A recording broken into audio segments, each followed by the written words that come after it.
Baik, kita buka ya untuk kegiatan hari ini. A'udzubillahi minasyaitonirrajim. Bismillahirrahmanirrahim. Assalamualaikum warahmatullahi wabarakatuh. A'udzubillahi minasyaitonirrajim. Bismillahirrahmanirrahim. Alhamdulillah wassalatu wassalamu ala Rasulillah. Amma ba'du. Pertama dan yang paling utama marilah kita panjatkan puji dan syukur kita kehadirat Allah Subhanahu wa taala yang mana pada hari ini kita bisa bertatap muka bersilaturahmi dalam keadaan sehat walafiat. Mudah-mudahan kita semua senantiasa mendapatkan keberkahan dan ridho dari Allah Subhanahu wa taala. Amin ya Allah ya rabbal alamin. Salawat dan salam yang selamanya terlimpah curah kepada junjungan kita Nabi Muhammad yang Muhammad sallallahu alaihi wasallam beserta kepada keluarganya, sahabatnya, tabi'in-tabi'innya dan mudah-mudahan sampai kepada kita seluruhnya. Ibu kepala sekolah SDN Somong 1 yang saya hormati serta Bapak Ibu Dewan Guru SDN Somong 1 yang juga saya hormati. Yang pertama saya ingin mengucapkan terima kasih yang sebesar-besarnya kepada Ibu kepala sekolah beserta Bapak Ibu Dewan Guru yang telah menyempatkan waktunya pada kesempatan kali ini bisa berkumpul dalam rangka kegiatan yang dilaksanakan pada hari ini. Kemudian sebelum kita memulai untuk kegiatan hari ini, alangkah lebih baiknya kita berdoa dulu bersama-sama. Mudah-mudahan kegiatan yang kita laksanakan pada kesempatan kali ini mendapatkan keberkahan dari Allah Subhanahu wa taala dengan mengucapkan atau membacakan surat Al-Fatihah. Bismillahirrahmanirrahim. Al-Fatihah. A'udzubillahi minasyaitonirrajim. Bismillahirrahmanirrahim. Alhamdulillahirabbil alamin. Arrahmanirrahim. Maliki yaumiddin. Iyyaka na'budu wa iyyaka nasta'in. Ihdinas siratal mustaqim. Siratal ladzina an'amta 'alaihim ghairil maghdubi 'alaihim waladdallin. Baik, Bapak Ibu semuanya, saya mau memperkenalkan diri dulu ya. Tentunya semuanya sudah pada tahu ya.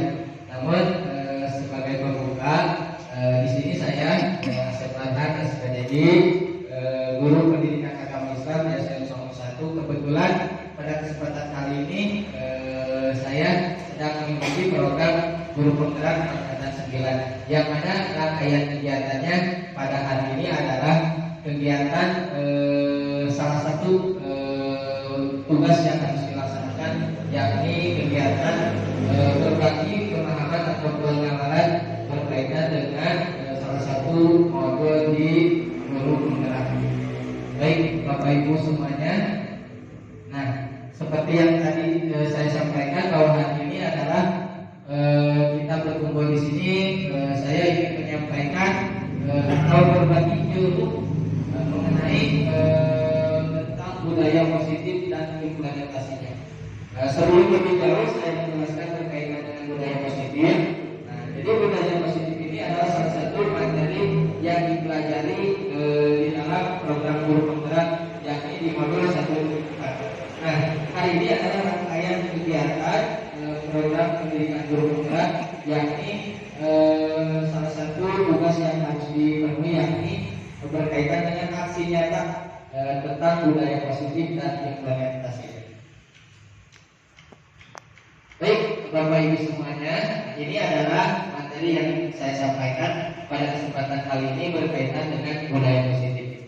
Tapi sebelumnya mohon maaf kepada Ibu Kepala Sekolah maupun Bapak Ibu Dewan Guru, pada kesempatan kali ini bukan artinya saya lebih paham, lebih mengerti berkaitan dengan materi ini. Cuma di sini kita dalam rangka belajar bersama berkaitan dengan penerapan budaya positif di sekolah kita. Baik, berkaitan dengan budaya positif ini ada 6 materi yang akan dipelajari bersama-sama pada kesempatan kali ini. Yang pertama berkaitan dengan disiplin positif atau nilai-nilai kebajikan universal. Kemudian yang kedua adalah tentang teori motivasi, hukuman dan penghargaan. Kemudian yang ketiga tentang keyakinan kelas.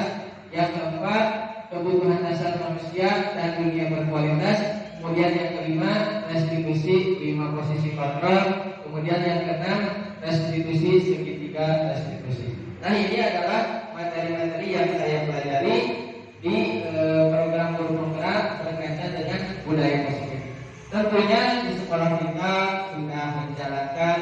sudah menjadi keseharian bahwa kita selaku guru senantiasa menampilkan budaya positif supaya menjadi teladan bagi anak didik kita. Dan kita juga insya Allah senantiasa berusaha untuk membiasakan anak-anak berperilaku berbudaya positif. Baik, kita lanjut kepada materi yang pertama tentang disiplin positif.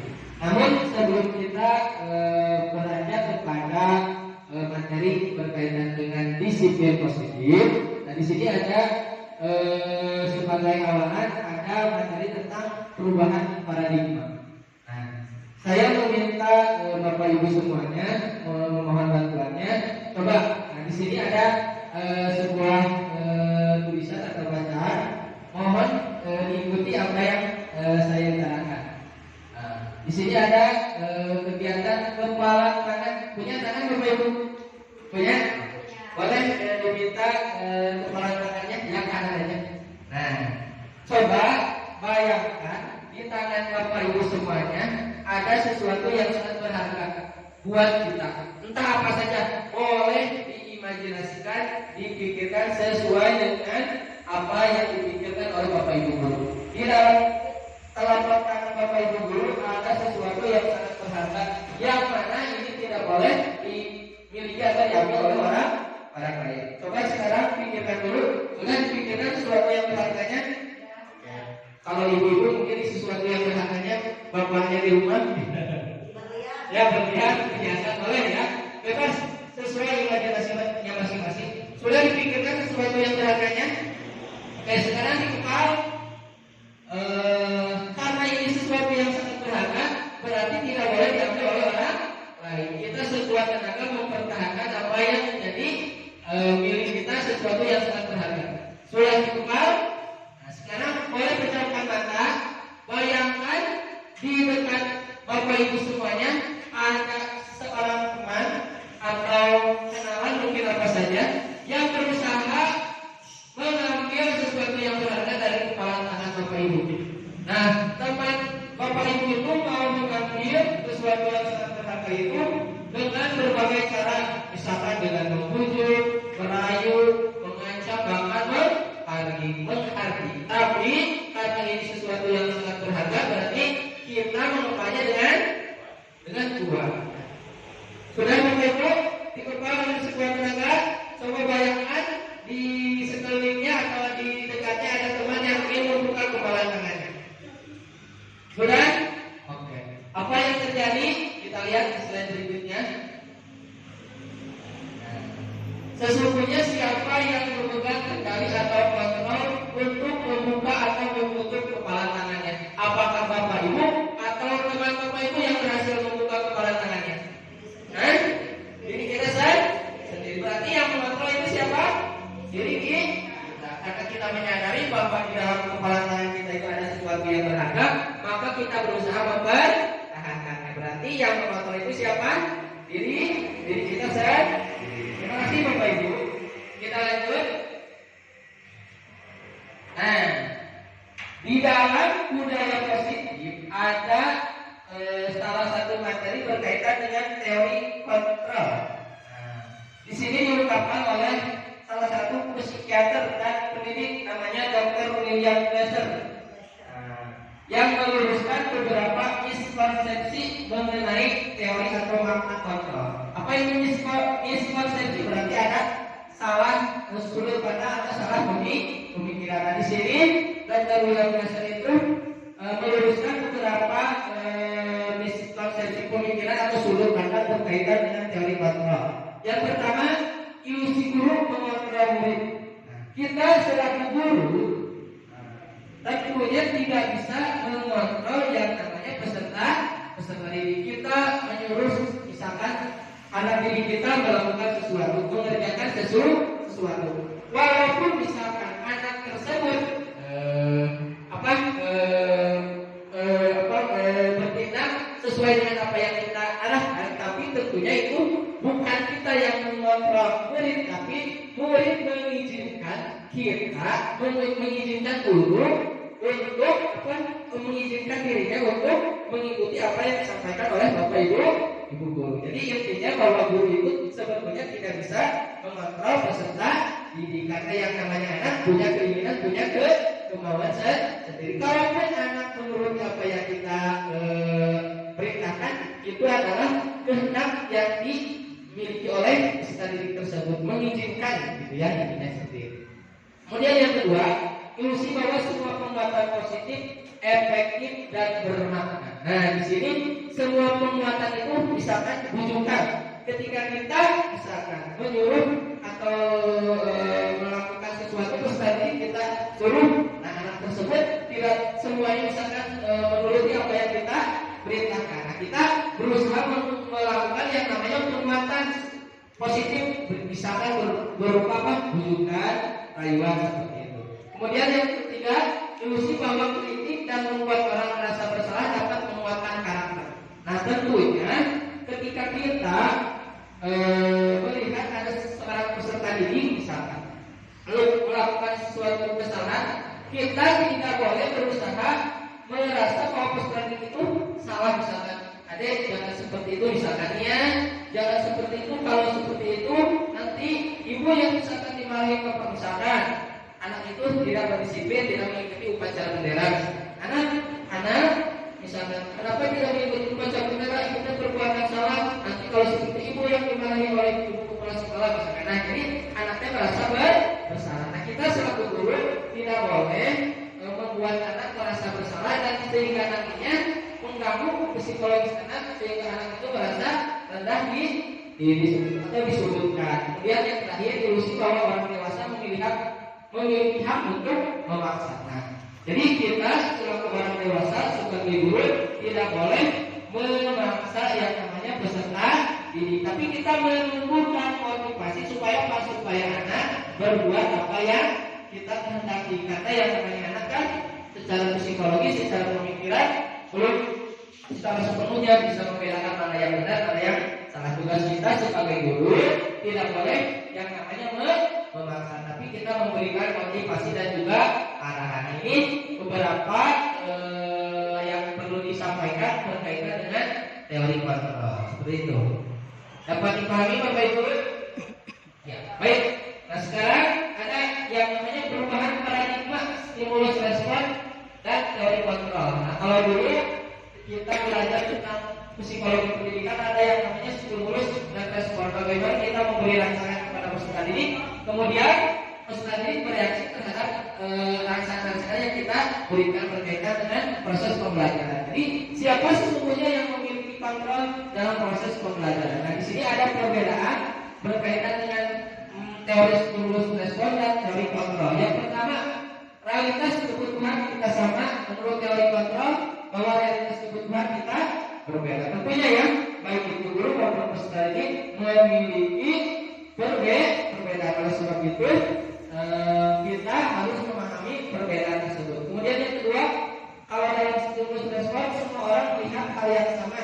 Kalau dalam teori kontrol semua orang memiliki gambaran yang berbeda. Selanjutnya, kita mencoba mengubah orang agar berpandangan sama dengan kita. Nah, kalau di dalam teori kontrol kita berusaha memahami pandangan orang lain. Jadi kita tidak berusaha menyamakan supaya orang itu pandangannya sama dengan kita, tetapi bagaimana kita memahami pandangan orang lain. Begitu pun ketika kita menghadapi peserta didik seperti itu. Kemudian perilaku perlu dilihat sebagai suatu kesalahan. Nah, di dalam teori kontrol semua perilaku memiliki tujuan. Kemudian orang lain bisa mengontrol saya. Di dalam teori kontrol hanya Anda yang dapat mengontrol diri Anda. Kemudian saya bisa mengontrol orang lain. Di dalam teori kontrol Anda tidak bisa mengontrol orang lain. Kemudian pemaksaan ada pada saat hubungan gagal.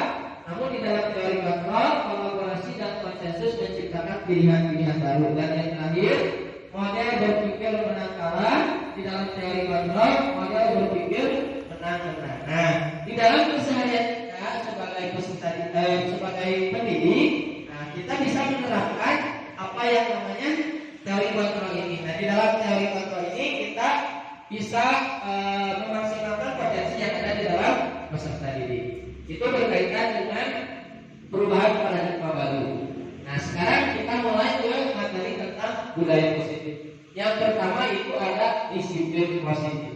Nah, kita mendengar kata disiplin, apa yang terbayang di benak Anda? Nah, kita selaku Bapak Ibu guru tentunya sudah tidak asing lagi dengan kata atau makna disiplin. Nah, disiplin itu menjadi sesuatu keseharian kita ketika di sekolah. Bagaimana kita itu senantiasa berusaha mendisiplinkan peserta didik. Nah, sekarang lantas apa yang disebut dengan disiplin positif? Nah, ini bisa dilihat Bapak Ibu di depan. Nah, di sini ada beberapa kata yang mungkin bisa menggambarkan berkaitan dengan makna disiplin.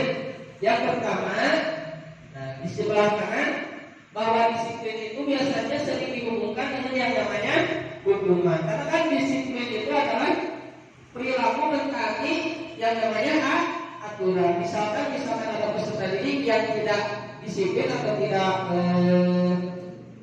sesuai dengan aturan, maka seorang guru biasanya memberikan yang namanya hukuman. Padahal yang namanya disiplin itu tidak selalu harus dihubungkan dengan yang namanya hukuman. Apalagi di era sekarang yang kita tidak boleh memberikan hukuman kepada peserta didik, baik itu hukuman secara verbal, kata-kata kasar misalkan, atau hukuman secara fisik, itu tidak boleh. Kemudian yang kedua, disiplin itu berkaitan dengan tata tertib, aturan dan kepatuhan dalam peraturan. Kita sebagai lembaga pendidikan tentunya punya yang namanya aturan atau tata tertib sekolah. Nah, itu merupakan salah satu upaya untuk peserta didik itu memiliki yang namanya sikap disiplin. Nah, misalkan di kelasnya masing-masing pun Bapak Ibu guru ketika mengajar punya yang namanya tata tertib ke kelas aturan di kelasnya masing-masing, seperti itu ya. Kemudian yang ketiga, dalam budaya kita, makna kata disiplin dimaknai menjadi sesuatu yang dilakukan seorang pada orang lain untuk mendapatkan kepatuhan. Kalau kita ambilnya perspektif kepada peserta didik, berarti peserta didik itu kalau misalkan dimaknai disiplin itu berarti harus patuh terhadap aturan atau tata tertib yang diajarkan di sekolah. Ini beberapa kata yang berkaitan dengan makna disiplin. Nah, kemudian disiplin ini merupakan unsur utama dalam terwujudnya budaya positif yang kita cita-citakan di sekolah. Budaya positif itu apa sih, Bu? Budaya yang namanya budaya itu adalah suatu adat kebiasaan di daerah tertentu yang sudah menjadi ciri khas ya. Namun mulai misalkan kurang menggunakan ciri-cirinya kemudian misalkan barangnya somian kalau benar tepang sawai erek bau nah kira-kira sudah senyum itu namanya apa?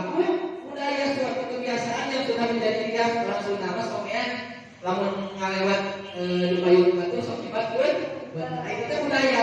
Jadi kalau dihubungkan dengan yang di sekolah budaya positif berarti apa? Karakter atau kebiasaan yang sudah menjadi ciri khas dari sekolah tersebut. Nah, biasakan kalau di sekolah kita ingin menciptakan yang namanya budaya positif, salah satu unsur utama yang harus kita laksanakan adalah siswanya berdisiplin. Tapi disiplinnya itu yang seperti apa? Disiplin positif. Nanti kita maknai apa itu makna disiplin.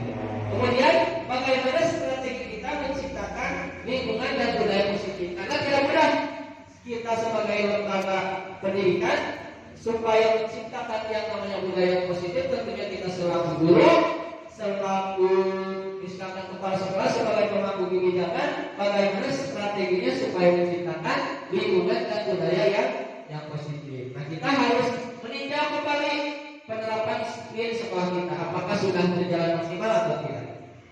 Kemudian tujuan menanamkan motivasi intrinsik kepada murid supaya disiplinnya juga dijalankan dengan baik, maka kita juga harus menumbuhkan yang namanya motivasi di peserta. Jadi supaya apa? Supaya disiplin bisa dijalankan, tidak kita sebagai guru harus senantiasa mengingatkan, selalu harus menyuruh, perlu adanya kesadaran dari peserta didik tersebut untuk menjalankan sikap disiplin. Kemudian motivasi yang ketiga yaitu untuk menjadi orang yang mereka inginkan dan menghargai diri sendiri. Nah, nanti kita juga akan belajar berkaitan dengan teori motivasi ya setelah materi disiplin ini. Nah, lalu baik Bapak Ibu, setelah tadi saya memberikan gambaran berkaitan dengan makna disiplin, lalu apa itu disiplin positif? Disiplin positif adalah suatu pendekatan untuk menerapkan disiplin dari dalam diri anak tanpa hukuman dan hadiah. Jadi intinya itu ya Bu, kalau kita ingin menerapkan yang namanya disiplin positif, kita menerapkan disiplin dengan kesadaran dari peserta diri kita tidak boleh memberikan yang namanya hukuman ataupun hadiah. Kalau diperlukan boleh, tetapi tidak menjadi dasar supaya kita melaksanakan disiplin itu dengan menerapkan hukuman atau hadiah. Lanjut, tujuan penerapan disiplin sebagai pendidik, tujuan kita adalah menciptakan anak-anak yang memiliki disiplin sehingga mereka bisa berperilaku dengan mengacu pada yang namanya nilai-nilai kebajikan. Itu adalah tujuan dalam penerapan disiplin, bagaimana siswa itu bisa memunculkan nilai-nilai kebajikan di dalam dirinya, baik dalam keseharian di sekolah maupun di lingkungan rumah maupun di masyarakat. Lalu apa itu nilai-nilai kebajikan? Kalau di dalam Islam itu nilai-nilai kebajikan itu adalah akhlak ya. Nah di sini ada berkaitan dengan nilai kebajikan. Pengertian nilai kebajikan adalah sifat-sifat positif manusia yang merupakan tujuan mulia yang ingin dicapai setiap individu. Tentunya ketika orang tua menyekolahkan anaknya supaya apa? Supaya anak-anaknya menjadi anak-anak yang berakhlak mulia.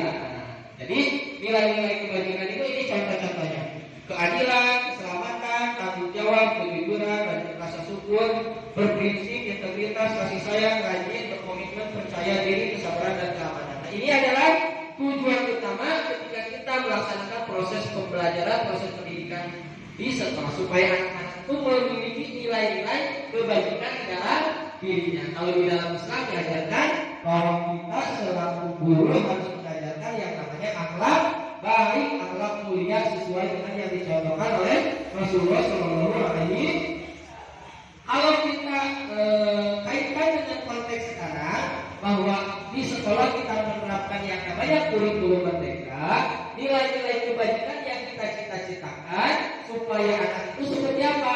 Ini nilai-nilai kebajikan yang harus tertanam di dalam peserta didik itu adalah di dalam yang namanya profil pelajar Pancasila, mulai dari beriman, bertakwa kepada Tuhan Yang Maha Esa dan berakhlak mulia, mandiri, bernalar kritis, berkepentingan global, bergotong royong dan juga kreatif. Nah, bagaimana usaha kita supaya mendorong anak-anak itu memiliki karakter profil pelajar Pancasila sesuai dengan kurikulum yang kita ajarkan, yakni kurikulum merdeka. Itu berkaitan dengan nilai-nilai kebajikan. Nah, ini ada teori motivasi, hukuman dan penghargaan. Tadi bahwa di dalam penerapan disiplin itu bukan hanya karena ada yang namanya hukuman, tetapi juga harus ada kesadaran di dalam diri peserta didik. Nah, di sini ada teori motivasi itu ada tiga. Yang pertama untuk menghindari ketidaknyamanan atau hukuman. Nah, biasanya anak berdisiplin di sekolah salah satunya karena apa? Faktornya adanya ketidaknyamanan atau ada hukuman. Misalkan ada seorang anak ketika disuruh oleh bapak ibu gurunya, anak besok ada PR, kalau tidak dikerjakan hukumannya ini. Nah, jadi kan anaknya ada motivasi untuk mengerjakan PR. Karena apa? Karena takut dihukum. Itu termasuknya ke dalam motivasi eksternal, artinya dari luar. Kemudian yang kedua, untuk mendapatkan imbalan atau penghargaan dari orang lain. Misalkan anak-anak besok berangkat ke sekolah harus tepat waktu, tidak boleh kesiangan. Nanti masuk jam 7 berbaris di depan kelas. Yang tidak kesiangan, bapak atau ibu guru kasih bintang 5. Berarti itu ada penghargaan atau imbalan. Itu teh juga motivasi yang namanya motivasi eksternal. Kemudian yang ketiga, untuk menjadi orang yang mereka inginkan dan menghargai diri sendiri dengan nilai-nilai yang mereka percaya. Ini motivasi internal, motivasi yang ada di dalam diri anak tersebut. Nah, ini menjadi tujuan dari disiplin positif. Kalau kita sebagai lembaga sekolah sudah memunculkan motivasi yang ada di dalam diri anak, berarti kita sudah mencapai tujuan dari disiplin positif. Kalau anak masih takut mengerjakan sesuatu taat pada aturan yang ada hukuman ada imbalan, berarti belum menerapkan yang namanya disiplin positif. Nah, bagaimana kita selaku lembaga sekolah memunculkan motivasi internal dari dalam diri anak supaya tujuan dari penerapan disiplin positif itu dapat tercapai seperti itu. Lanjut. Nah, apa nih perbedaan antara hukuman dan konsekuensi? Nah, misalkan kita pasti di dalam keseharian kita ketika di sekolah, di dalam proses pembelajaran di kelas, ada saja anak yang melanggar yang namanya aturan atau melakukan kesalahan. Bagaimana seorang guru itu apakah harus memberikan yang namanya hukuman atau konsekuensi? Kita harus mengerti dulu apa itu perbedaan hukuman dan konsekuensi. Bisa dibaca di yang warna hijau ini, hukuman adalah suatu bentuk konsekuensi negatif yang diberikan sebagai respon atau tindakan pelanggar aturan. Berarti kalau anak salah, respon kita atau konsekuensi kita memberikan hukuman kepada anak. Nah, kemudian kalau konsekuensi mah hasil atau akibat dari suatu tindakan atau keputusan yang bisa bersifat positif maupun negatif. Kalau hukuman mah berakibatnya negatif kepada peserta didik. Kalau konsekuensi mah bisa positif, bisa negatif, tergantung konsekuensi yang kita berikan kepada peserta didik. Kalau peserta didik berbuat salah atau melanggar aturan. Nah, di sini ada beberapa kasus atau pernyataan berkaitan dengan hukuman dan konsekuensi. Coba Bapak Ibu guru lihat di sini ada tindakan guru 1, 2, 3, 4, 5, 6, 7. Yang pertama, mencatat 100 kali di dalam buku kalimat saya tidak akan terlambat lagi karena terlambat ke sekolah. Ini kira-kira hukuman atau konsekuensi? Hah? Hukuman atau konsekuensi? Ibu Siti, hukuman atau konsekuensi? Oh, untuk pernyataan yang pertama hukuman. Kemudian yang kedua, lari mengelilingi lapangan basket 2 kali karena terlambat hadir di sekolah. Hukuman atau konsekuensi? Gunanya apa? Ya, hukuman untuk yang kedua. Yang ketiga, murid diminta untuk push up 15 kali karena tidak menggunakan masker di sekolah. Hukuman atau konsekuensi? Wadis, hukuman konsekuensi? Hukuman. Yang selanjutnya, menggantikan kertas tugas teman yang telah dicoret-coret. Hukuman atau konsekuensi? Ibu kepala sekolah, hukuman konsekuensi? Oh, konsekuensi untuk teman-teman. Kelima, membersihkan tumpahan air di meja tulis karena tersenggol pada saat belajar. Hukuman atau konsekuensi? Konsekuensi. Yang nomor berapa? 1, 2, 3, 4. Nah, murid disuruh untuk mengenakan sepatu seharian sekolah karena tidak mengenakan sepatu hitam. Itu teh, murid disuruh untuk tidak mengenakan sepatu seharian, artinya copot salah ini. Karena tidak mengenakan sepatu hitam. Hukuman atau konsekuensi? Hah? Hukuman atau konsekuensi? Hukuman. Disuruh tidak menggunakan sepatu, jadi dilarang sepatu karena tidak mau. Ini salah ini ya. Hukuman atau konsekuensi? Hukuman. Yang terakhir, lari mengelilingi lapangan basket 2 kali karena terlambat 10 menit untuk pelajaran PJOK. Hukuman atau konsekuensi? Pak Budi, hukuman atau konsekuensi? Oke, kita lihat cek ya jawabannya apa benar atau salah. Nah, ini jawabannya. Sesuai atau tidak? Coba dilihat dari yang sampai bawah. Yang bawah ya yang tidak sesuai tadi banyak yang menjawab. Kenapa Pak tidak konsekuensi? Yang membedakan antara hukuman dan konsekuensi adalah apa? Kita kan ketika ada seorang anak berbuat salah itu supaya anak itu bertanggung jawab terhadap apa yang diperbuat. Jadi antara kesalahan yang dilakukan itu, kalau yang namanya konsekuensi itu apa? Seluruhnya apa? Jadi kesalahan yang dilakukan itu berkaitan dengan konsekuensi yang diberikan. Kenapa ini bukan hukuman? Lihat di sini konteksnya.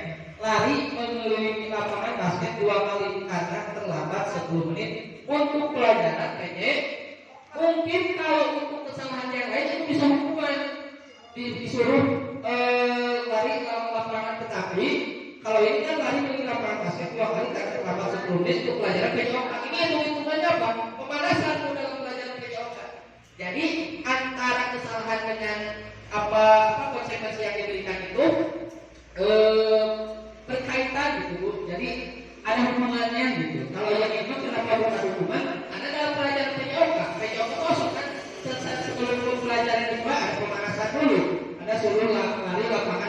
tali misalkan, ada peregangan.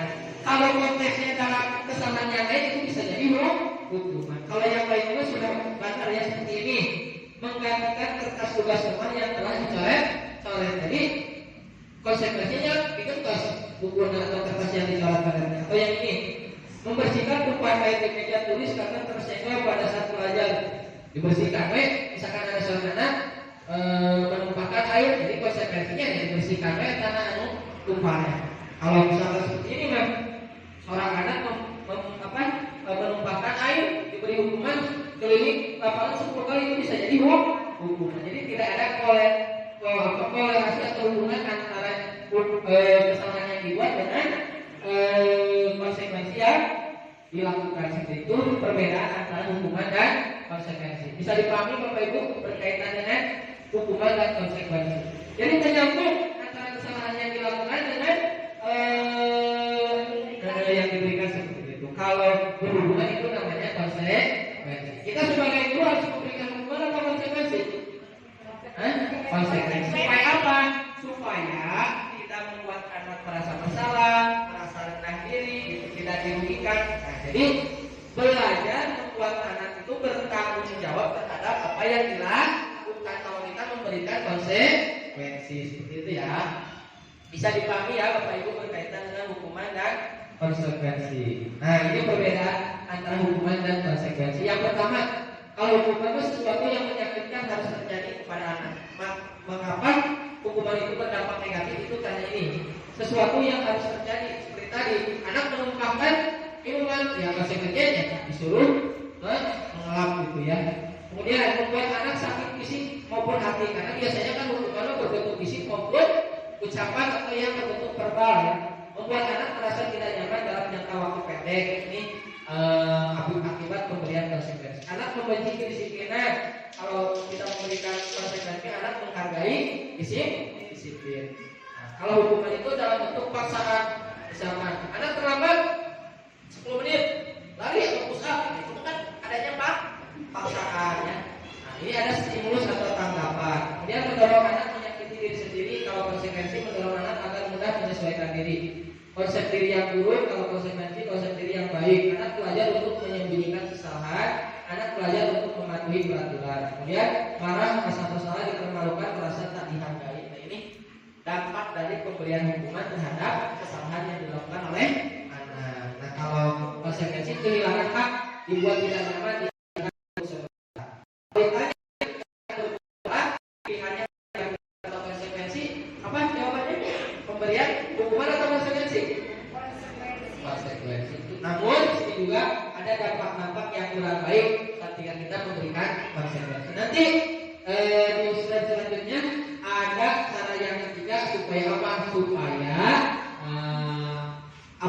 kesalahan yang dibuat anak itu tidak berdampak buruk terhadap peserta didik. Nanti ada selain hukuman dan konsekuensi apa yang harus kita berikan kepada anak. Nanti di slide selanjutnya. Selanjutnya tentang keyakinan kelas. Bapak Ibu sudah mendengar kata keyakinan kelas? Baru? Kalau peraturan kelas atau tata tertib di kelas ada? Nah, ini itu tidak jauh beda dengan yang namanya aturan atau tata tertib di kelas masing-masing. Namun nanti kita lihat apa perbedaan dari tata tertib atau aturan misalkan di kelasnya masing-masing dengan keyakinan kelas. Keyakinan kelas adalah nilai-nilai kebajikan milik usaha yang tadinya nilai kebajikannya rasa tanggung jawab, disiplin, keselamatan, kesehatan dan yang lainnya yang telah dibuat dan disepakati secara bersama-sama dengan seluruh siswa. Pernah nggak Bu? Ketika di kelas misalnya di semester awal pernah nggak membuat yang namanya keyakinan kelas yang disepakati antara guru bersama murid? Jadi sistemnya diskusi. Pernah enggak? Pernah? Berarti sudah pernah dong membuat keyakinan kelas? Oh, jadi sudah dilaksanakan, tapi setelah yang ada wujudnya namanya keyakinan. Jadi yang dinamakan kesepakatan. Ya. Nah biasanya kalau di sekolah lain biasanya hanya penerapannya itu tata tertib, contohnya misalkan kesepakatan kelas. Nah biasanya kalau tata tertib itu tidak dalam forum diskusi, artinya tidak ada kesepakatan antara guru dan murid. Misalnya kalau tata tertib itu benar-benar dibuat guru harus dipaksa anaknya menuruti apa yang ada di dalam tata tertib yang sudah dibuat oleh guru. Dan kalau keyakinan kelas, jadi nilai-nilai kewajiban yang telah dibuat itu disepakati, jadi dibuat dan disepakati bersama antara guru dan murid atau siswa. Apa tujuan dibuatnya keyakinan kelas? Agar siswa lebih tergerak dan bersemangat untuk menjalankan keyakinannya daripada hanya sekedar mengikuti serangkaian peraturan tertulis. Kalau yang namanya tata tertib itu kan dibuat misalkan oleh bapak ibu guru, harus dijalankan oleh anak. Nanti adanya yang namanya apa? Paksaan. Jadi kita bagaimana cara menumbuhkan yang dari motivasi dari dalam dirinya adanya kesadaran.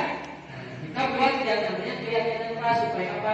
Supaya karena ini keyakinan kelas itu dibuat oleh kita juga sendiri, maka kita punya tanggung jawab, punya kesadaran untuk menjalankan apa yang sudah disepakati dalam yang namanya keyakinan kelas. Itu ya. Itu tentang keyakinan kelas. Ini ciri-ciri keyakinan kelas. Kalau ciri-ciri yang pertama berupa pernyataan universal. Ini bedanya keyakinan kelas dengan tata tertib atau aturan yang biasa kita kenal di dalam kelas. Kalau aturan itu atau tata tertib biasanya berupa kata-kata yang rinci. Misalkan aturan di dalam kelas, misalkan apa contohnya?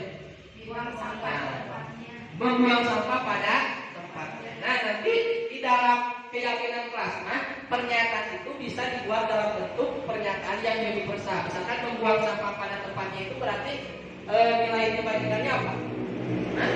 Membuang sampah pada tempatnya itu berarti apa? Menjaga kebersihan. Jadi nilai kebajikannya itu kebersihan. Misalkan aturan misalkan di dalam kelas ini, tidak boleh mencoret-coret tembok. Nilai kebajikannya apa?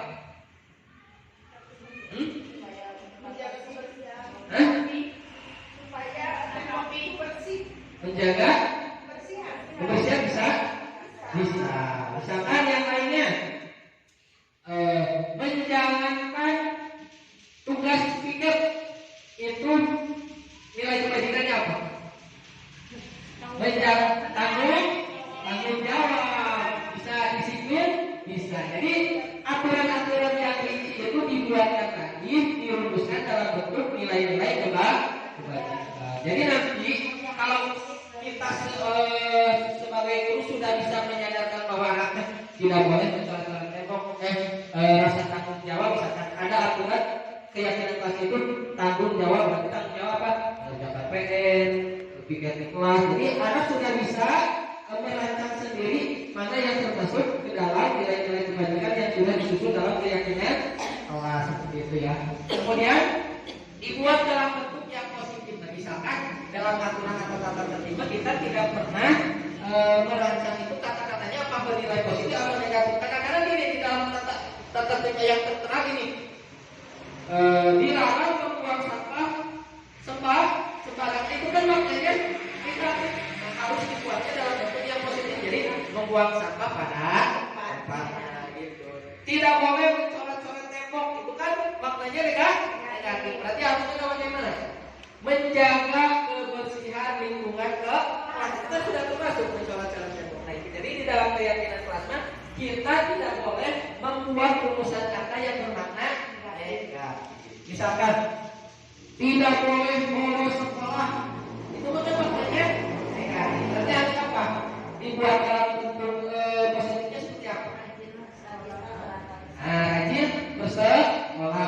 Jadi kita berusaha menghilangkan makna dalam rumusan kata itu yang negatif. Keyakinan kelas sifatnya tidak terlalu banyak sehingga mudah diingatkan. Jadi karena dalam bentuk nilai-nilai kebajikan itu udah ya, misalnya ini harus memiliki rasa tanggung jawab, menjaga kebersihan itu kan runutannya sudah ada di bawahnya. Itu jadi perbedaan antara keyakinan kelas dengan tata tertib atau aturan yang sudah biasa kita kenal. Semua wali kelas sifatnya ikut berkontribusi dalam pembuatan keyakinan kelas. Makanya dalam pembuatan keyakinan kelas itu dibuat dan disepakati antara guru dengan peserta didik. Jadi peserta didik pun merasa berkontribusi dalam pembuatan keyakinan kelasnya sehingga apa? Sehingga punya kesadaran untuk melaksanakan apa yang sudah dibuat dalam keyakinan kelas. Nah, di sini ada sebuah gambar. Kalau kita ingin mewujudkan sekolah yang membudayakan budaya positif, nanti peraturan kelas ini diubah, dimodifikasi dalam bentuk keyakinan kelas. tidak terlalu banyak bisa menggunakan kata-kata yang negatif. Nah, maka langkah-langkah dalam membuat keyakinan kelas itu salah satunya yang pertama buat dulu aturan-aturan kelasnya. Kemudian setelah aturan kelas itu dibuat, diubah di sana kalau ada dalam aturan kelas itu ada makna yang negatif, dirubah dulu dalam bentuk positif. Kalau sudah dibentuk dalam kata-kata positif, kemudian diubah dalam bentuk nilai-nilai kebajikan seperti itu ya. Kemudian setelah keyakinan kelas itu dapat dilaksanakan melalui kesadaran yang ada pada diri anak, nanti akan tercipta yang namanya lingkungan positif. Setelah tercipta lingkungan positif, maka sekolah kita bisa dikatakan telah melaksanakan budaya positif. Jadi ini urut lagi ya, peraturan kelas, keyakinan kelas, lingkungan positif, baru budaya positif. Jadi tidak mudah menciptakan yang namanya budaya positif, tapi langkah awal yang bisa dilaksanakan dengan apa? Dengan membuat peraturan kelas, kemudian menjalankan yang namanya keyakinan kelas. Makanya saya merekomendasikan kalau belum ada yang namanya keyakinan, ada Pak, tapi belum misalkan secara tertulis belum dinamakan yang namanya keyakinan kelas. Saya mendorong kepada Bapak Ibu guru, kita di kelas masing-masing membuat yang namanya keyakinan kelas. Keyakinan kelas itu bisa dibuat antara guru dengan peserta. Jadi kemudian nanti ditempelkan di kelasnya masing-masing supaya apa? Supaya tahu di dalam kelas kita itu punya yang namanya keyakinan kelas yang harus ditaati, harus dipatuhi oleh semuanya, bukan hanya oleh murid tapi juga oleh guru. Nanti keyakinan kelasnya bentuk kata-katanya tidak terlalu banyak, tidak terlalu ringkih, cukup dengan mencantumkan nilai-nilai kebajikan. Nanti anak bisa memahami sendiri mana nilai tanggung jawab, mana nilai keselamatan, mana nilai kesehatan, mana nilai akhlak mulia, mana nilai disiplin. Seperti itu ya. Itu berkaitan dengan keyakinan kelas. Tujuan membuat keyakinan kelas, tujuan dari penerapan keyakinan kelas membentuk karakter positif pada anak melewati atau lewat kebiasaan positif, perilaku positif serta keteladanan dari seluruh warga sekolah. Soal yang penting tadi saya sampaikan bahwa keyakinan kelas itu bukan hanya ditaati oleh peserta didik tapi juga oleh kita sebagai guru yang memberi teladan kepada murid atau siswa. Menumbuhkan adanya semangat belajar kepada anak. Kalau ada kesepakatan kelas disadari oleh semuanya, juga nanti impactnya bisa membuat anak semangat untuk belajar. Seperti itu. Itu adalah tujuan membuat. Nah, ini adalah contoh keyakinan kelas.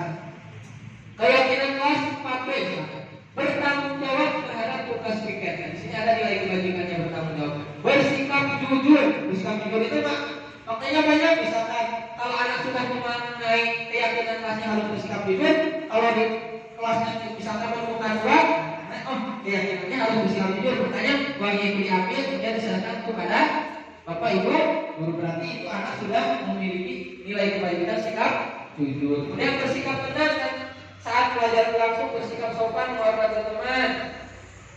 Tidak boleh berantem di dalam kelas, misalkan dalam aturannya seperti itu. Tidak boleh mengejek teman. Nah, itu di dalam nilai kebajikannya apa? Saling menghormati, saling menghargai. Nah, itu bisa dibuat dalam keyakinan kelas. Saling tolong-menolong, hidup rukun, buang sampah pada tempatnya. Ini misalkan menjaga kebersihan. Ini adalah contoh keyakinan kelas. Ini ya perbedaan antara peraturan dan keyakinan kelas. Yang pertama, selalu kembalikan cukup ke tempatnya. Cukup dalam keyakinan kelas itu berarti tanggung jawab. Dilarang mengganggu orang lain, berarti itu termasuknya menghormati orang lain. Tidak berisik di dalam kelas ketika guru menerangkan, juga itu termasuknya menghormati orang lain. Hadir di sekolah 15 menit sebelum pembelajaran dimulai, sama menghormati orang lain dan juga nilai kebajikannya ada berkomitmen. Dilarang melakukan kekerasan, keselamatan dan juga menghormati orang lain. Dilarang menggunakan narkoba, berarti nilai kebajikannya kesehatan. Bergantian atau menunggu giliran, menghormati orang lain, bersabar.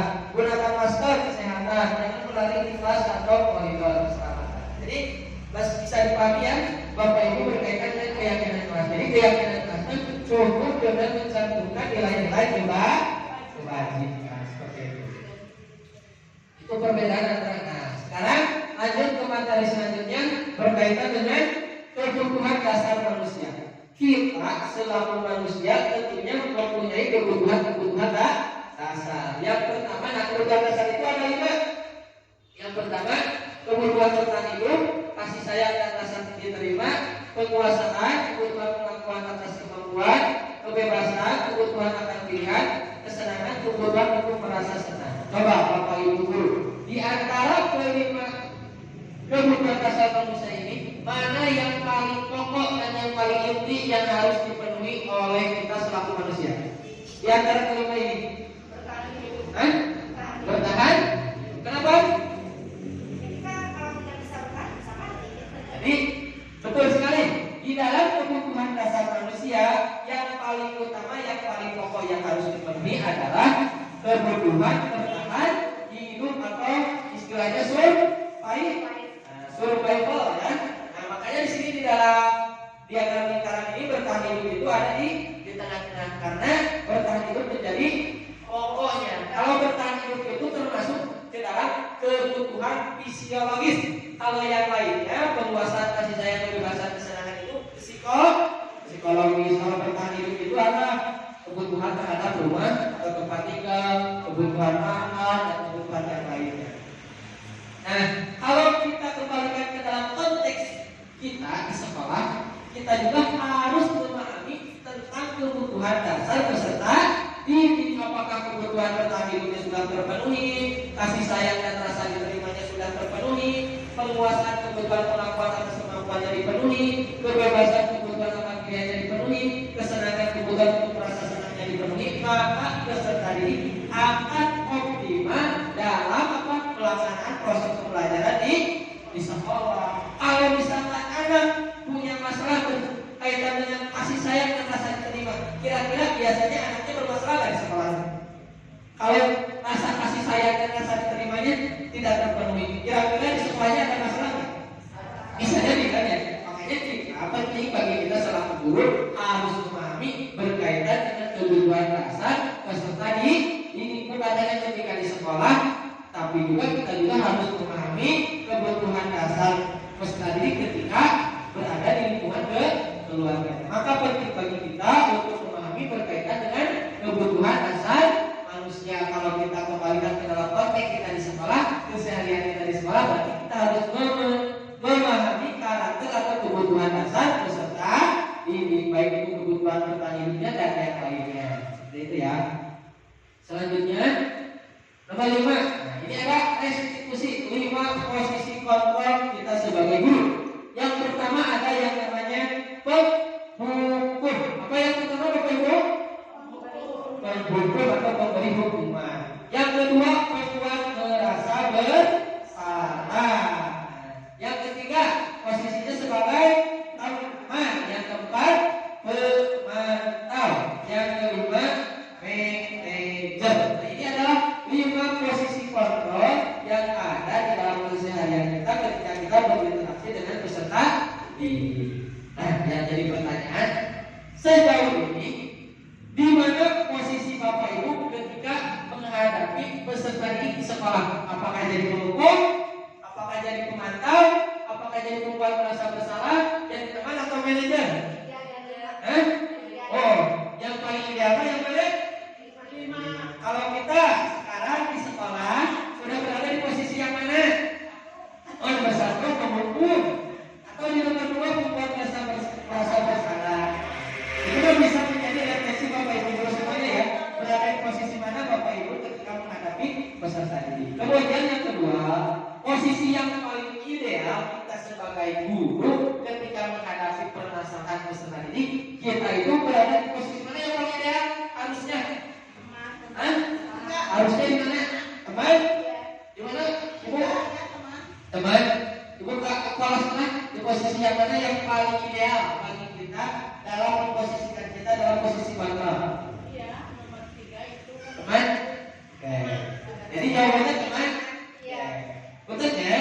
Saya sudah memberitahu itu sejauh saya paham bahwa posisi kontrol yang paling ideal bagi kita selaku guru itu harus di posisi sebagai manajer. Kenapa manajer? Karena kalau kita sudah berada di posisi manajer itu, Diperlukan kita berada di posisi teman sudah mampu karena kita sudah berada di posisi manajer. Kalau kita diperlukan sebagai pemantau sudah mampu karena sudah berada di posisi manajer. Tetapi sebaliknya kalau kita berada di posisi teman, ketika kita menghadapi suatu permasalahan yang sulit, belum tentu bisa berada di posisi sebagai manajer. Jadi yang paling ideal kita itu berada di posisi sebagai manajer. Tapi setidaknya sekurang-kurangnya minimal kita harus berada di posisi sebagai teman, tidak boleh sebagai penghukum atau merasa bersalah. Jadi idealnya di manajer, tapi paling tidak di teman atau pemantau. Mari kita lihat secara lebih rinci berkaitan dengan 5 posisi pantau ini. Yang pertama, penghukum. Adanya hukuman fisik maupun verbal. Ketika anak misalkan melanggar aturan, diberi hukuman fisik ataupun verbal, berarti itu posisinya sebagai penghukum. Guru yang menetapkan posisi penghukum akan berkata, patuhi aturan saya sebagai bapak guru, atau awas kamu selalu saja salah, selalu yang terakhir selesai. Misalnya. Itu adalah bentuk-bentuk atau contoh-contoh posisi sebagai seorang penghukum. Kalau penghukum berarti ada yang namanya hukuman fisik maupun verbal. Misalkan dengan kata-kata yang bernada tinggi, berkata kasar, itu kan ciri-ciri kita berada di posisi sebagai penghukum ketika anak melakukan suatu kesalahan atau berbuat merasa bersalah. Kalau membuat merasa bersalah, guru akan bersuara lebih lembut, ciri-ciri nanti membuat orang lain merasa tidak nyaman dan bersalah atau rendah diri. Jadi, anak terus berbuat salah, kira aku tuh izin atau malu bapak ibu guru, itu bukan ayah. Jangan kalau begitu jangan, ibu ke anak merasa bersalah. Jadi merasa membuat merasa bersalah, walaupun suaranya lembut, suaranya pelan, tapi ke anak jadi merasa bersalah. Sedangkan nanti gitu. Jadi contoh-contoh kata yang keluarnya ya, ibu sangat kecewa sekali dengan kamu, misalkan karena kamu datangnya terlambat. Jadi si anak itu jadi merasa bersalah. Jadi impactnya itu apa ini? Anak itu merasa tidak nyaman dan rendah di diri karena berbuat salah. Jadi tidak dikuatkan oleh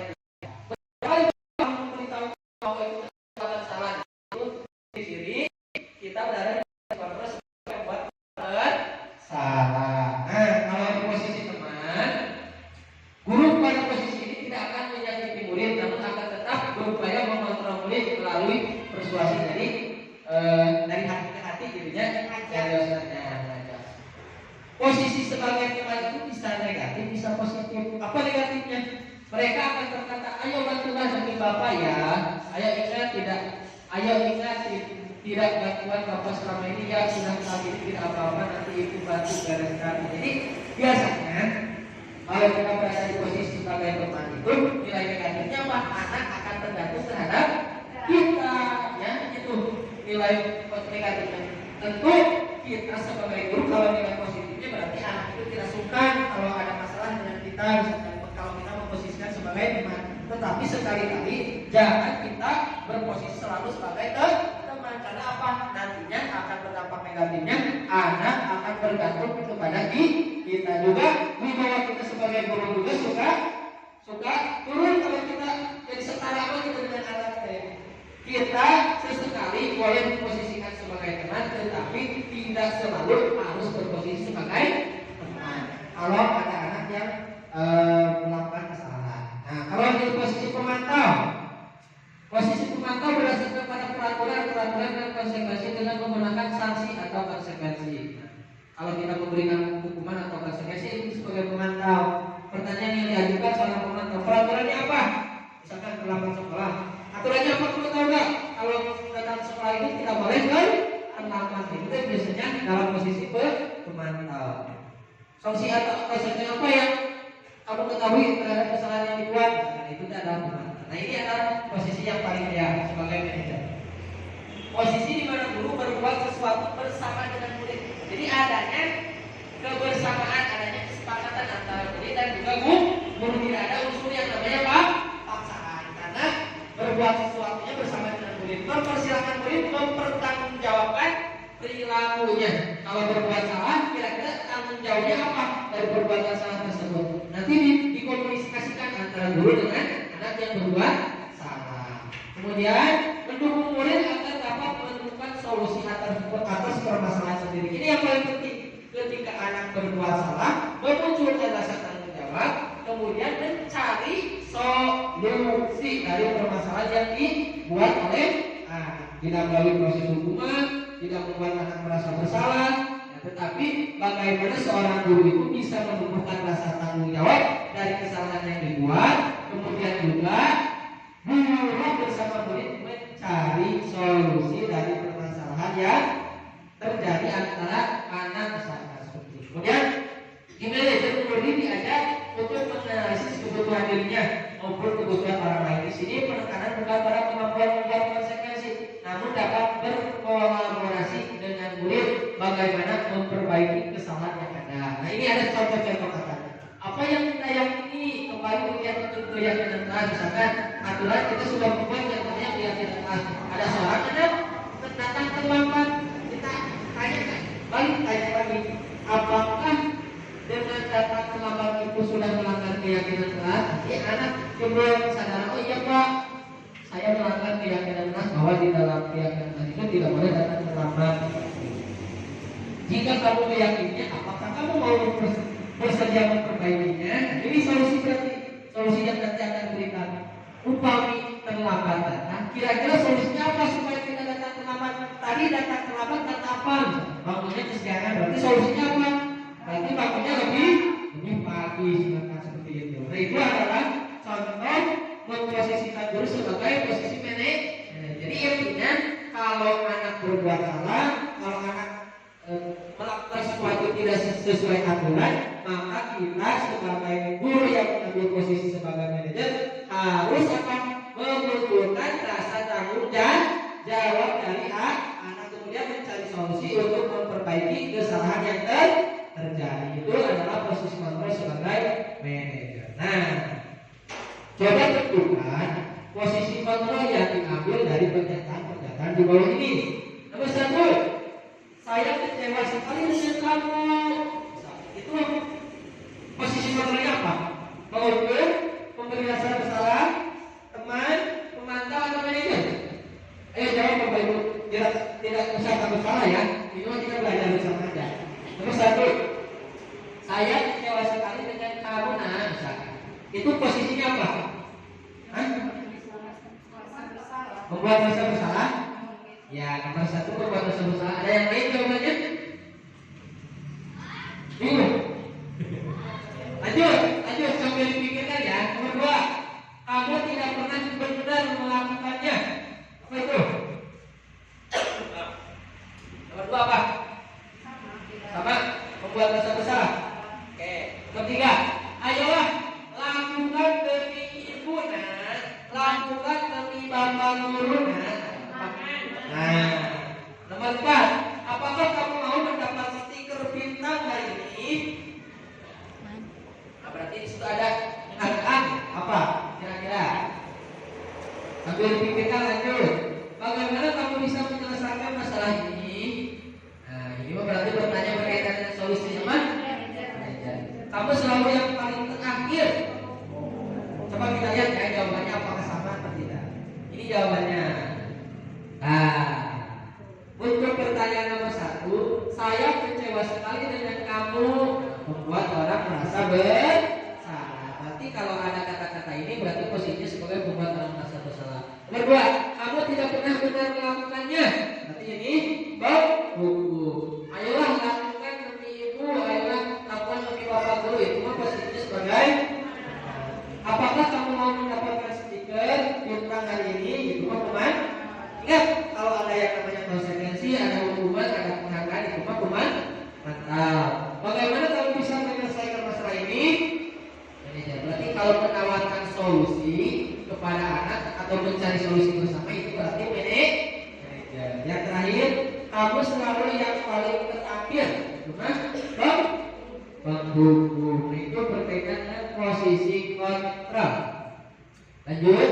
Nah, sekarang yang terakhir ada yang namanya segitiga restitusi. Jadi kalau anak berbuat salah, kalau anak tidak mentaati aturan atau tata tertib, tadi kan caranya beri hukuman atau konsekuensi. Ini cara yang ketiga dengan memberi namanya restitusi. Nah, namanya segitiga restitusi. Apa pengertian restitusi?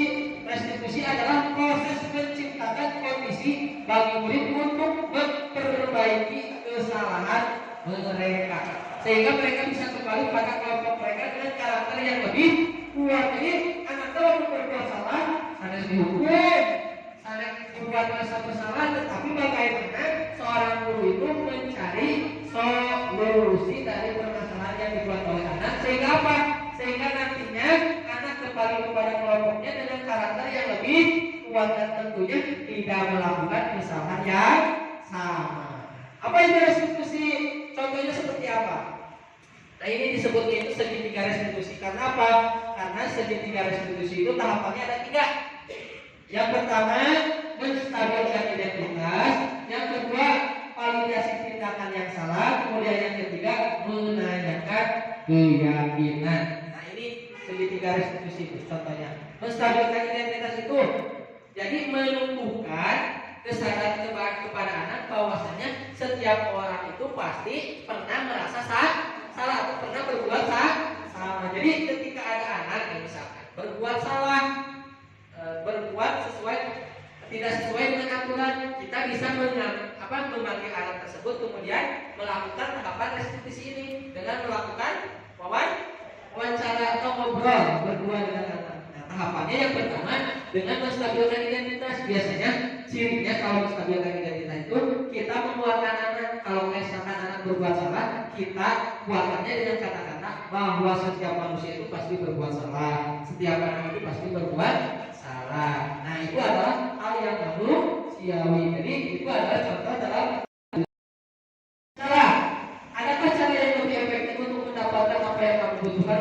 Kamu tentu punya alasan mengapa melakukan ini. Misalkan anak kesiangan, kita tanya kenapa kamu kesiangan, penyebabnya misalkan seperti itu. Atau gini, ketika anak datang terlambat, kamu tahu nggak dengan kelas yang telah dilakukan? Jadi menumbuhkan kesadaran terhadap kesalahan yang dibuat. Kemudian yang terakhir menanyakan keyakinan. Nah, di sini mah tadi ya solusi dari permasalahan yang dilakukan mana. Keyakinan kelas apa yang kita sepakati? Kamu ingin menjadi orang yang seperti apa? Nah, di sini dalam keyakinan kelas ini mencari solusi dari permasalahan yang dibuat oleh anak. Nah, ini ada simulasinya yang telah saya lakukan.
Bapak Ibu sudah melihat simulasi berkaitan dengan penerapan segitiga restitusi ini. Nah, ini adalah simulasi yang saya lakukan, yang juga ini adalah salah satu tugasnya di dalam program berprogram, yakni melaksanakan demonstrasi kontekstual, artinya menerapkan yang namanya segitiga restitusi. Kalau dilihat ini masalahnya apa? Apa yang dilakukan oleh siswa ini? Kesalahannya tidak mengikuti di hari Jumat.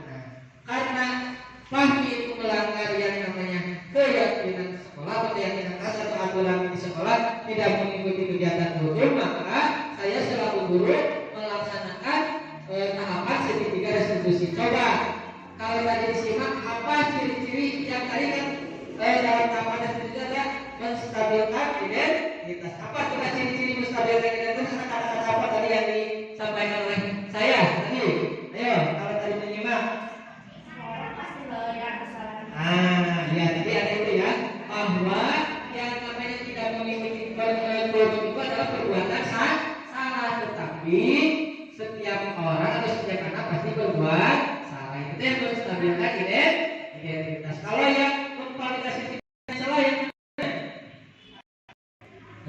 validasi itu yang tadi misalkan tidak mengikuti kurikulum itu apakah perbuatan baik atau buruk atau perbuatan salah? Bukan, ya perbuatan salah.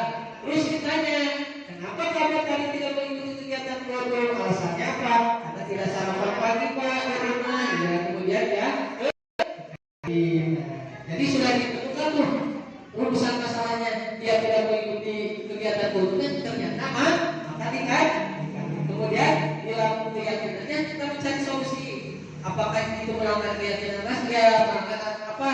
Sikap apa? Berarti sikap disiplin. Kemudian solusinya apa? Berarti karena tadi alasannya tidak mengikuti kurikulum, karena tidak sempat datang, akhirnya maka dikarenakan. Berarti solusinya apa? Nanti setiap kali Jumat diusahakan makan dulu di rumah sehingga tidak ada alasan lagi tidak bisa mengikuti kegiatan kurikulum. Itu adalah tahapan yang dilakukan dalam segitiga restitusi terhadap satu contoh kasus permasalahan yang dibuat oleh anak. Nah, ini hanya simulasi aja ya. Ini apa yang dirasakan anak setelah melaksanakan tahapan restitusi. Anaknya sudah berbuat salah, tetapi tidak merasa dirinya bersalah, tidak merasa dirinya rendah diri karena telah melanggar aturan. Tapi apa? Tapi anak itu memiliki kesadaran bahwa nanti di kemudian hari tidak akan melakukan perbuatannya lagi seperti ini. Ini hanya simulasi saja ya.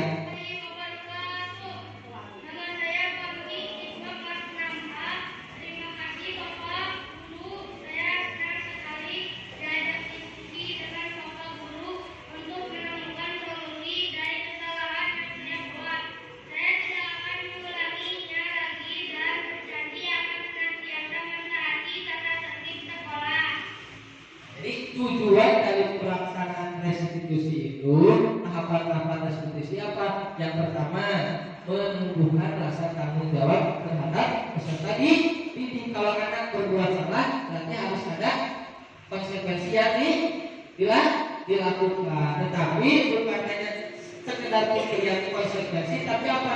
Membuat anak itu bersama guru mencari solusi dari permasalahan yang dibuat oleh peserta. Sehingga apa? Sehingga kelak nantinya psikologis anak tidak terganggu, anak lebih kuat dan merasa tetap diterima di dalam lingkungan kelompoknya, lingkungan sekolah seperti itu ya. Ini adalah simulasi berkaitan dengan penerapan segitiga restitusi. Jadi sekarang ada pilihan lagi. Ketika anak berbuat salah, apakah diberi hukuman, apakah diberi konsekuensi, apakah melaksanakan tahapan restitusi. Nah, jadi kita harus melaksanakan segitiga restitusi dengan mengambil posisi kontrol sebagai manajer. Itu ya yang paling ideal. Tapi dalam pengaplikasiannya di sekolah atau terhadap kasus pasti tentunya berbeda, tergantung nanti pemahaman ibu dan bapak guru bagaimana mencari solusi yang paling efektif. Cuman idealnya seperti itu. Kalau ada anak yang berbuat salah, tidak mentaati yang namanya aturan dan tata tertib, maka lakukanlah langkah-langkah restitusi dengan mengambil posisi sebagai manajer. Ini ada contoh kasus tadi. Boleh dibaca Bapak Ibu, ini adalah contoh kasus. Silakan dibaca masing-masing. Anto dan Dino sedang bermain bersama di lapangan basket dan tiba-tiba terlibat dalam sebuah pertukaran adu mulut. Dino pun menjadi emosi dan mengadakan kontak fisik, menarik kemeja Anto dengan kasar sampai 3 kakinya terlepas. Pada saat itu guru piket langsung melerai mereka dan membawa mereka ke ruang kepala sekolah. Ibu Suti sebagai kepala sekolah berupaya menenangkan keduanya, terutama Dino. Dino, sepertinya kamu saat ini sedang marah sekali. Mendengar itu Dino pun mengalir bercerita tentang kesalahan hatinya. Ibu Suti pun melanjutkan bahwa membuat kesalahan adalah hal yang manusiawi dan bahwa mempertahankan diri adalah hal yang penting. Namun meminta Dino memikirkan cara lain yang mungkin lebih efektif karena saat itu Dino berada di ruang kepala sekolah. Ibu Suti melanjutkan bertanya tentang keyakinan sekolah yang disepakati, serta apakah Dino bersedia memperbaiki kesalahan yang telah dilakukan terhadap Anto. Dino pun akhirnya perlahan menanggung. Kemudian Ibu Suti balik bertanya kepada Anto, hal apakah yang bisa dilakukan Dino untuk memperbaiki masalah? Anto menjawab, saya perlu kancing saya diperbaiki Bu. Ibu, saya akan sangat marah kalau melihat kancing baju saya copot tidak kancing begini. Ibu Suti pun kembali bertanya ke Dino, apakah yang akan dilakukan untuk menggantikan 3 kancing apa yang terlepas? Lanjut. Dino menjawab, wah tidak tahu Bu, saya lagi kembali menjauh. Ibu berpikir sebentar dan menanggapi, kalau dia akan mudah terlepas kembali Dino. Bagaimana kalau kamu menjahitkan saja? Bersediakah kamu? Dino tampak ragu-ragu dan menanggapi, menjahit? Mana saya tahu bagaimana menjahit Bu. Ibu Suti meneruskan, apakah kamu bersedia belajar menjahit? Dino berpikir sejenak, memandang ke meja Anto dan menanggapi, yang mengajari saya siapa Bu? Dengan cepat Ibu Suti menjawab, Pak Irfan, guru tata busana. Dino kembali diam sejenak, memandang ke meja Anto yang tanpa kaki. Akhirnya Dino mengangguk tanpa menyetujui dan sepanjang siang itu Dino belajar menjahit dan memperbaiki kemeja Anto. Terakhir kali terlihat kedua anak laki laki tersebut Dino dan Anto pada pulang sekolah. Mereka sudah bercengkrama dan bersenang gurau kembali. Nah, dari kasus ini saya mau bertanya Bapak Ibu, apakah tahapan restitusi dilaksanakan oleh Ibu Kepala Sekolah? Di dalam kasus ini dilaksanakan semua tahapan nggak dilaksanakan? Ada tadi. Menstabilkan identitasnya ada nggak? Memvalidasi tindak kesalahannya ada nggak? Pembuatan keyakinannya ada nggak? Pemberian solusi dari permasalahan ada? Berarti di dalam kasus ini ada nggak yang mengambil posisi sebagai manajer? Ada nggak? Siapa? Ibu Suti sebagai kepala. Ini kasusnya apa? Kasusnya apa? Bertengkar antara Dino dan Anto. Akhirnya setelah bertengkar, Antonya marah karena kancing. Jadi Ibu Suti sebagai kepala sekolah mengambil posisi sebagai manajer, kemudian dipanggillah Dino dan Anto, kemudian diwawancara. Coba dari percakapan di sini mana contoh yang menstabilkan identitas? Yang mana ya?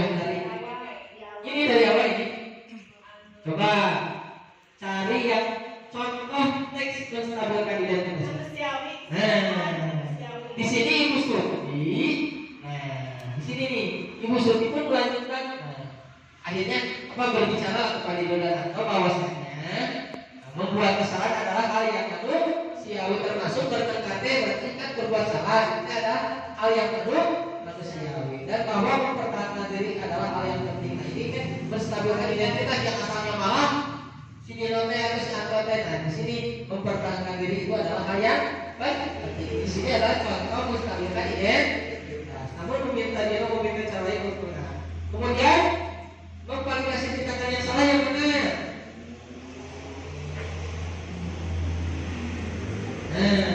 Ini nih bersedia memperbaiki kesalahan yang telah dilakukan oleh terhadap anak yang dilakukan oleh Dino yang mencopot tidak kancing yang lepas.